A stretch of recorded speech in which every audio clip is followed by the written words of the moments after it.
Can you define human consciousness? Well, as it turns out, scientists can't either.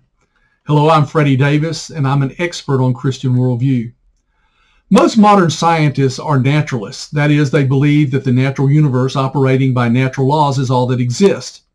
However, for naturalism to be true, there are four things that must be objective facts. The first is that matter and energy must have a natural source. The second is that life had to have emerged out of non-life. Third, all life forms had to have evolved by naturalistic evolution. And the fourth thing that must be true is that consciousness had to have emerged out of non-consciousness.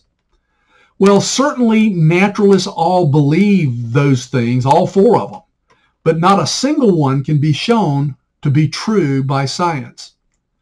Science can't show that matter and energy have a natural source. Science can't demonstrate that life emerged from non-life. Science can't show that all life forms evolved by naturalistic evolution. And certainly science hasn't shown and can't show that consciousness emerged out of non-consciousness. The fact that scientists want to believe that all of these things are true certainly doesn't make it so. Well, let's take a moment and just look at this idea of consciousness.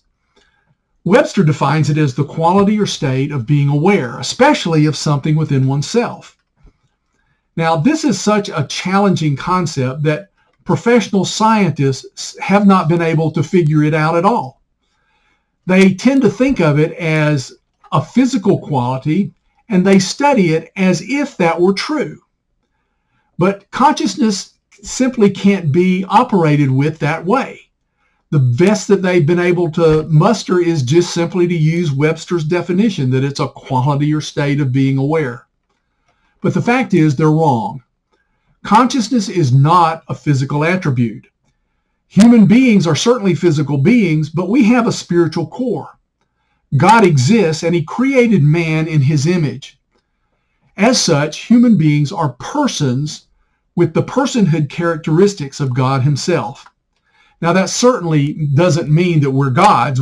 Certainly we're not.